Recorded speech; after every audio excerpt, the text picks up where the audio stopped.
আজিৰ তাৰিখত যেহেতু তেওঁৰ 3টা ফ্লেট আছে, হাউচিঙৰ ঘৰ এটা আছে, সেইটো বাদ দিও 3টা ফ্লেট তেওঁ আছে। মেইনটেনেন্স আৰু তেওঁৰ 3টা ফ্লেটৰ যিকোনো মই নিউ গুৱাহাটীৰ এটা ফ্লেটটো আচলতে 2টা টাচ আছে, তাত 2টা ফ্লেটৰ এটা ছোৱালীজনীৰ নামত বিচাৰিছোঁ। এতিয়া সেইকেইটা যদি তেওঁ অহা ডেটত মানি লয় তেতিয়াহ'লে হয়তো মিউচুৱেলি গোটেই কথাখিনি হৈ যাব আৰু কি হয় সেইটো সময়ত দেখা যাব, কিন্তু ডিভোৰ্চটো তেওঁ মানি লৈছে। নিতুমণি শইকীয়া এজন মিছলীয়া।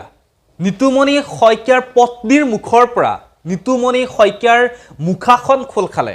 মই নিতুমণি শইকীয়াৰ পত্নীৰ এটা ভিডিঅ' ক্লিপ আপোনালোকক দেখুৱাইছোঁ। আপোনালোকে প্ৰথমতে নিতুমণি শইকীয়াৰ পত্নীৰ ভিডিঅ' ক্লিপটো এবাৰ চাই লওক।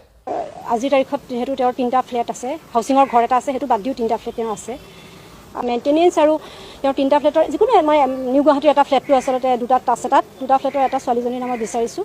এতিয়া সেইকেইটা যদি তেওঁ অহা ডেটত মানি লয় তেতিয়াহ'লে এয়া হৈছে নিতুমণি শইকীয়াৰ পত্নীৰ ভাষ্য।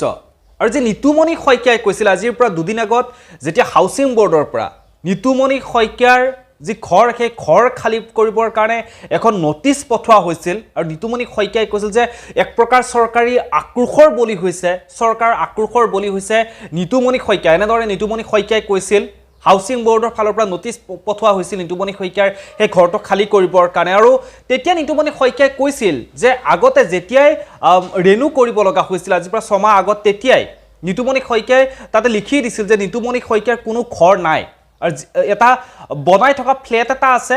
এতিয়ালৈকে নিতুমণি শইকীয়াৰ কোনো তেনেকুৱা ঘৰ নাই, স্থায়ী ঘৰ নাই। যেতিয়া সেই ফ্লেটটো নিৰ্মাণ সম্পূৰ্ণ হ'ব তাৰপিছত এই হাউচিং বৰ্ডৰ যিটো ঘৰ সেই ঘৰটো নিতুমণি শইকীয়াই নিজে খালী কৰি দিম বুলি কৈছিল। এনেধৰণৰ মন্তব্য দিছিল আৰু নিতুমণি শইকীয়াৰ মন্তব্যখিনিও মই আপোনালোকক শুনাই লৈছোঁ।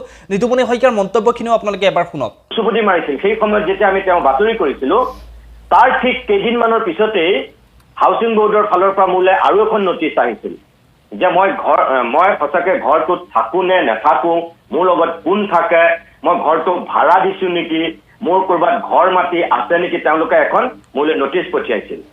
তেতিয়াই মই স্পষ্ট কৰি দিছিলোঁ যে মইতো ঘৰটো লওঁতেই মই কৈছোঁ যে মোৰ কোনো ঘৰ মাটি নাই, মই এটা ফ্লেট নিৰ্মাণৰত অৱস্থাত আছে আৰু যেতিয়া মই ঘৰটো মোৰ ফ্লেটটো হ'ব তেতিয়া মই ঘৰটো নিজে এৰি দিম।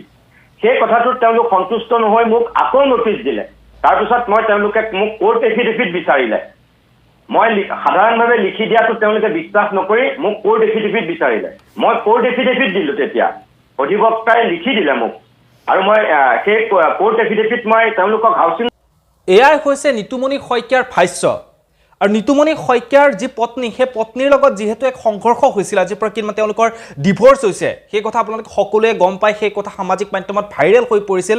আজিৰ পৰা কেইবছৰমান আগৰ ঘটনা। নিতুমণি শইকীয়াৰ যিগৰাকী পত্নী সেই পত্নী আৰু নিতুমণি শইকীয়াৰ মাজত এখন কণ্ডল হৈছিল, যাৰ ফলত তেওঁলোকৰ বহু ক্ষতি হৈছিল। আৰু নিতুমণি শইকীয়াৰ পত্নীয়ে নিতুমণি শইকীয়াৰ যি সম্পত্তিৰ তালিকা সেই সম্পত্তিৰ তালিকাখন দিছিল। নিতুমণি শইকীয়াৰ 2টাকৈ ফ্লেট আছে, তাৰপিছত নিতুমণি শইকীয়া হাউচিঙত থাকে, এনেধৰণৰ মন্তব্যবোৰ দিছিল।